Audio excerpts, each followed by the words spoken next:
Hi guys, welcome to my channel. This is Manoj. Today I am going to explain the topic Gauss divergence theorem. Okay, ఈ Gauss divergence theorem అనేది important topic and as well as కొంచెం కష్టంగా ఉండిద్ది. At least ఇప్పుడు చెప్పే question కనుక answer అంటే ఇప్పుడు చెప్పే క్వశ్చన్ అనే ఎగ్జాంపుల్ అనేది మీరు కాన్సన్ట్రేట్గా వింటే ప్రాసెస్ అనేది చేయొచ్చు. అంటే అట్లీస్ట్ ఈ గాస్ డైవర్జెన్స్ థియరంలో ఒక్కోసారి వాడు పాయింట్స్ ఇస్తారు, ఒక్కోసారి మనం పాయింట్స్ అనేది ఫైండ్ అవుట్ చేయాలి. ఈ పాయింట్ ఎలా ఫైండ్ అవుట్ చేయాలి ఇది కనుక గమనిస్తే ఈ గాస్ డైవర్జెన్స్ థియరం అనేది ఈజీగా చేయొచ్చు. కాకపోతే ఇది చేసేటప్పుడు కాన్సన్ట్రేషన్గా స్టెప్ బై స్టెప్ ఇంటిగ్రేషన్ చేసేటప్పుడు ఏవి మిస్టేక్స్ పోకుండా కాన్సన్ట్రేషన్ స్టెప్ బై స్టెప్ ఎలా చేయాలని ఒక్కసారి కనుక గమనిస్తే అట్లీస్ట్ ఈ గాస్ డైవర్జెన్స్ థియరం అనేది మనకి 15 మార్క్స్ ఇచ్చారు కదా, అట్లీస్ట్ 15 మార్క్స్లో 7 or 8 మార్క్స్ అనేది ఈజీగా గెయిన్ చేసుకోవచ్చు. దానికంటే ముందు ఈ గాస్ డైవర్జెన్స్ థియరంలో ఫార్ములా అనేది చూద్దాం. Double integration of F bar into N cap DS is equal to triple integration of divergence of F bar DV. Okay, ఇది Gauss divergence theorem formula. Okay, example from Gauss divergence theorem find double integration of S into F bar into N cap DS where F bar is equal to 4xi minus 2y square j plus z square, అది 3 square కాదు, plus z square k is taken in the region bounded by x square plus y square is equal to 4, z is equal to 0 and z is equal to 3. అంటే ఇక్కడ points x z values ఇచ్చారు, ఎక్కడి నుంచి ఎక్కడి వరకు 0 నుంచి 3 వరకు ఇచ్చారు. దాన్ని బేస్ చేసుకొని అండ్ ఒక ఈక్వేషన్ కూడా ఇచ్చారు, x square plus y square is equal to 4. దాన్ని బేస్ చేసుకొని x values and y values కనుక్కోవాలి. ఓకే, ఆన్సర్లోకి వచ్చేద్దాం. వి నో దట్ ఫార్ములా అంటే ఇప్పుడు మనకి ఫార్ములా తెలుసుగా, double integration of F bar into N cap DS is equal to triple integration of divergence of F bar into DS. First మనం divergence of F bar అనేది find out చేస్తాం. ఈ divergence of F bar అంటే del into F bar. Already del అంటే ఏంటి, I into రో by row X plus J into రో by row Y plus K into రో బై రో జెడ్. ఓకే, ఎఫ్ బార్ అంటే ఇచ్చింది ఏంటి, 4xi minus 2y square j plus z square k. Okay, ఇక్కడ i ఇంటూ రో by row X of, ఇక్కడ రో బై రో ఎక్స్ ఆఫ్, ఇక్కడ మనకి ఎఫ్ బార్కి రో బై రో ఎక్స్ చేయాలి మొత్తానికి, ఒకదాని 4xi బార్కే కాకుండా మొత్తానికి రో బై రో ఎక్స్ చేయాలి. రో by row X with respect ఎక్స్తో చేస్తే 4x into I bar with respect ఎక్స్తో చేస్తే మనకి 4 అనేది ఉండిద్ది. అండ్ వై స్క్వేర్ చేస్తే 0, జెడ్ స్క్వేర్ చేస్తే 0. Same as well J into రో బై రో వై చేస్తే మనకి -2y స్క్వేర్ ఉంది కదా, -2 అనేది కాన్స్టెంట్, వై స్క్వేర్ చేస్తే 2y, -2 into 2y -4y. Same as well as plus K into రో బై రో Z of F bar equation మొత్తానికి partial differentiative with respect to Z find out చేస్తే మనకి ఎక్స్ వై వాల్యూ కాన్స్టెంట్ కాబట్టి 0 అయిపోతుంది, Z square చేస్తే 2z. Okay, మనకి divergence of F bar value అనేది వచ్చింది. ఓకే, ఎల్హెచ్ఎస్ ఏంటిది, ఆల్రెడీ ఇక్కడ మనకి తెలుసు LHS is equal to RHS. అంటే ఇక్కడ ఎల్హెచ్ఎస్ వాల్యూ ఫైండ్ అవుట్ చేయాలి మనం బై యూజింగ్ ఆర్హెచ్ఎస్. ఆర్హెచ్ఎస్ అంటే ఏంటిది, triple integration of divergence of F bar into DS. ఇక్కడ మనం డైవర్జెన్స్ ఆఫ్ ఎఫ్ బార్ కనుక్కున్నాం, ఎంత వచ్చింది, 4 - 4y plus 2z dz dx. Okay, and ఇక్కడ మనకి ఈ ఇంటిగ్రేషన్ సాల్వ్ చేయాలంటే దీని యొక్క వాల్యూస్ అనేవి కావాలి. ఓకే, ముందు మనం ఎక్స్ వాల్యూ ఫైండ్ అవుట్ చేద్దాం. ఎక్స్ వాల్యూ ఫైండ్ అవుట్ చేయాలంటే ఆల్రెడీ ఇక్కడ ఈక్వేషన్ అనేది ఇచ్చాడు, x² + y² = 4 అనే ఈక్వేషన్ ఇచ్చాడు. ఓకే, ఈ 4 అనేది 2 స్క్వేర్గా రాసుకోవచ్చు. According to circle equation we take, అంటే ఇక్కడ x² + y² = 2 స్క్వేర్ అంటే ఇది సర్కిల్ ఈక్వేషన్ లాగా ఉంది. దీన్ని బేస్ చేసుకొని వీ టేక్ x = -2 to +2 అనేది తీసుకుంటాం. యాజ్ వెల్ as ఇప్పుడు y వాల్యూ ఫైండ్ అవుట్ చేయాలంటే ఇచ్చిన ఈక్వేషన్ ఏంటి, x² + y² = 4. దాని ప్రకారం y² = 4 - 5x. దాని ప్రకారం y √4 - x². ఓకే, అంటే y value -√4 - x² to +√4 - x². z value 0 to 3. 0 to 3 ఎందుకు రాసాము, ఆల్రెడీ ఇక్కడ మనకి z వాల్యూస్ అనేవి ఇచ్చేసారు కాబట్టి. ఓకే,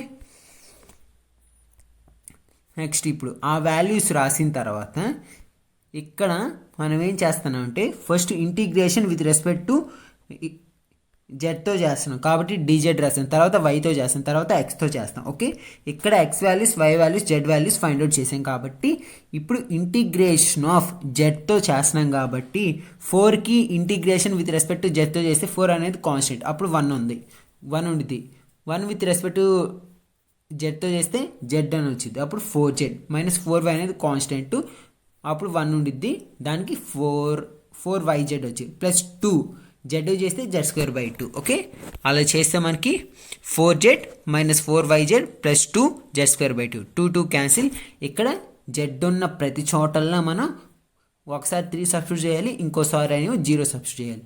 అలా సబ్స్టిట్యూట్ చేస్తే మనకి integration of -2 to 2 and integration of -√4 - x² into √4 - x² ఎంత వచ్చింది వాల్యూ 12 - 12y ప్లస్ 9 dy/dx. ఇక్కడ 12 - 12y ప్లస్ అండ్ 12 ప్లస్ 9 ఎంత 21 - 12y dy/dx. ఇప్పుడు ఈ వచ్చిన ఈక్వేషన్ని ఇంటిగ్రేషన్ విత్ రెస్పెక్ట్ టు వైతో చేయాలి. వైతో చేస్తున్నాం కాబట్టి 21 అనేది కాన్స్టెంట్, వైకి 1కి చేస్తే y as well as -12 into వైకి చేస్తే y²/2, 2 1 z 2 6 z 12. ఓకే, ఇప్పుడు మనం ఏం చేయాలి, y ఉన్న చోటల్లా √4 - x² ఒకసారి -√4 - x² అనేది సబ్స్టిట్యూట్ చేయాలి. ఓకే, అలా సబ్స్టిట్యూట్ చేస్తే 21 ఇంటూ y ఉన్న చోట సబ్స్టిట్యూట్ చేస్తాం, as well as -6 into y² ఉన్న చోట ఇక్కడ y² రాసేటప్పుడు √4 - x² హోల్ స్క్వేర్ మైనస్ మళ్ళీ బ్రాకెట్లో -√4 - x² హోల్ స్క్వేర్. ఓకే, దీన్ని కనుక సాల్వ్ చేస్తే ఇక్కడ √2 క్యాన్సిల్ అయితే మనకి 4 - x² మైనస్ ఇక్కడ చాలామందికి రావచ్చు మైనస్. ఓకే, ఇక్కడ మైనస్ ఇంటూ బ్రాకెట్లో -√4 - x² హోల్ స్క్వేర్ ఉంది కదా, చాలామంది ఏం చేస్తారు మైనస్ ఉంది కదా ప్లస్ అని రాసేస్తారు. అలా కాదు, ఇక్కడ మైనస్ అనేది బ్రాకెట్లో దానికి హోల్ స్క్వేర్ ఉంది కాబట్టి మైనస్ను హోల్ స్క్వేర్ చేస్తే ప్లస్ వచ్చింది, అప్పుడు ప్లస్ ఇంటూ మైనస్, అప్పుడు దాని ప్రకారం 4 - x² -4 ప్లస్ x² క్యాన్సిల్ అయితే 0 అనేది వచ్చింది దీని వాల్యూ. అండ్ దీని value √4 - x² plus √4 - x², 2 into √4 - x², ఇక్కడ -6 into 0 0. Okay, and as well as ఇక్కడ 21 ఇంటూ 2 ఎంత 42 ఇంటూ √4 - x². ఓకే, అంటే ఇక్కడ మొత్తం ఇంటిగ్రేషన్ చేస్తాం.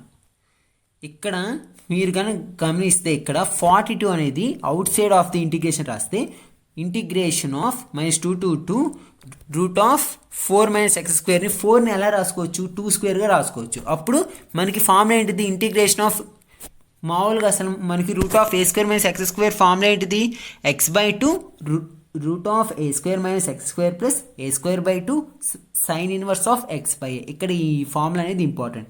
హియర్ ఏ వాల్యూ వచ్చే లోపల 2 అయింది, a² వాల్యూ వచ్చే లోపల 4 అయింది. ఓకే, అలాగ సబ్స్టిట్యూట్ చేస్తే మనకి ఫార్ములా ప్రకారం 42 ఇంటూ x/2, ఇక్కడ x/2 అలానే రాస్తారు. √a² వాల్యూ ఎంత చెప్పాను 4 - x² ప్లస్ a² అంటే 4/2 sine inverse of x value అంటే ఎంత x వాల్యూ సేమ్ అలానే రాస్తాం x/a, ఏ వాల్యూ 2 ఇంటూ ఎక్స్కి 2 వాల్యూస్ -2 to 2. ఓకే, ఇక్కడ ఒకసారి ఏం చేస్తారు మీరు ఒకసారి x బదులు 2ని సబ్స్టిట్యూట్ చేయాలి, ఇంకోసారి x బదులు -2ని సబ్స్టిట్యూట్ చేస్తే 42 ఇంటూ ఇప్పుడు నేనేం చేస్తున్నాను అంటే ఇక్కడ మనకి x/2 √4 - x²లో ఒకసారి +2ని ఇంకోసారి -2ని సబ్స్టిట్యూట్ చేస్తే 2/2 √4 - 4 మైనస్ బ్రాకెట్లో -2/2 √4 - 4. ఓకే, ఆ వాల్యూ వచ్చే లోపల మనకి 0 అయింది. ప్లస్ ఇప్పుడేంది 4/2 ఇంటూ సైన్ ఇన్వర్స్ ఆఫ్ x/2లో ఒకసారి 2ని ఇంకోసారి -2ని సబ్స్టిట్యూట్ చేస్తే